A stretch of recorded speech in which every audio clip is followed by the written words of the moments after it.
अस्सलामुअलैकुम नाज़रीन, बहरान टीवी में बलिकार मां हां मुबशर सोलंगी। आऊं आहियां पिरिया गुल। सबका पहिरीं नज़र हेडलाइंस ते।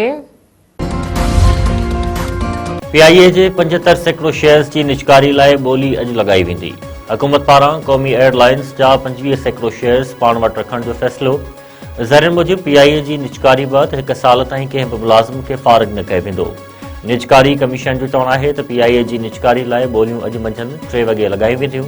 तक़रीब में ॿोलियुनि ऐं रेफरेंस क़ीमत जो ऐलान कयो वेंदो।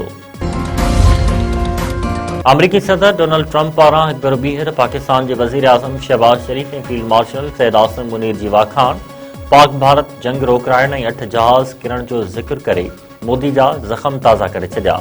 फ्लोरिडा में प्रेस कॉन्फ्रेंस कंदे डोनाल्ड ट्रंप चयो आहे त मूं पाक भारत एटमी जंग रोकराए 1 करोड़ माण्हुनि जूं जानियूं बचायूं। जंग में भारत जा 8 जहाज़ किराया विया हुआ। डोनाल्ड ट्रंप वधीक चयो आहे त अमेरिका दुनिया जा सभ खां वधीक जदीद जंगी जहाज़ ठाहे रहियो आहे। चीन ऐं रूस बि अमेरिका आबदोज़ जो मुक़ाबिलो नथा करे सघनि। सॼी दुनिया में उहे आबदोज़ अमेरिका जे दुश्मननि खे ख़ौफ़ज़दा करे छॾींदा। ख़ैरपुर वेझो कार मथां हथियारबंदनि जी फायरिंग, माउ धीउ गोलियूं हणी क़त्ल।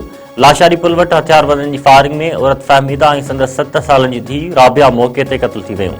मक़तूला औरत जो मुड़ुसु राजा बुर्रो ऐं ॿी धीउ राहिला सख़्त ज़ख़्मी, नाज़ुक हालत में अस्पताल मुंतक़िल।